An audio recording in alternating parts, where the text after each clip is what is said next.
Olunaku olw'eggulo ab'ekitongole ekivunaanyizibwa kukuuma obutonde bw'ensi mu ggwanga ekya National Environment Management Authority NEMA bakoze ekikwekweto ku bantu abeesinza mu lutobazi lwa Lubigi mu bitundu ebya Ganda Nassere ng'amayumba agasoba 50 galekeddwa ku ttaka nga n'ebintu by'abantu ebisinga byayonoonese. Era abatuuze bakedde kwekalakasa nga balaga obutali bumativu bwabwe olw'ebyo byabatuuseeko ekiwaliriza poliisi okujja bukubirire okutaakiriza embeera ng'abasirikale bakubye amasasi mu bbanga okusobola okugumbulula abantu bano ababadde beesaze akajegere.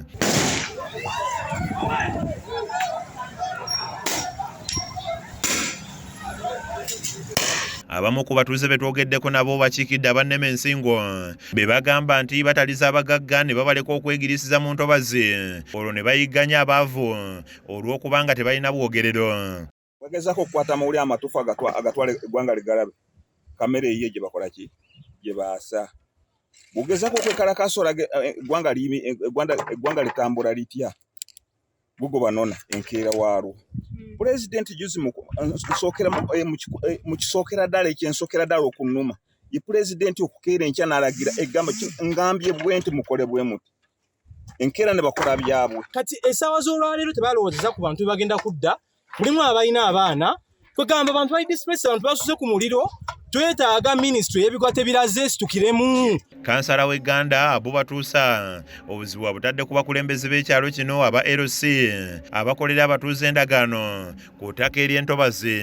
Kyannaku nnyo kibi nnyo ate LC eyandibadde ey'obuvunaanyizibwa okulabulanga abantu nti wano woogula NEMA ejja kukumenya naye bw'obanga oliwo LC n'oteekerako omuntu sitampu kuba buli ennyumba emenyeddwa kitegeeza LC yamukkiriza oba yamuteerako sitampu ng'agula. Abamu batulaze endagaano ze bagulirako poloti zaabwe nga kuliko ne sitampu ya LC.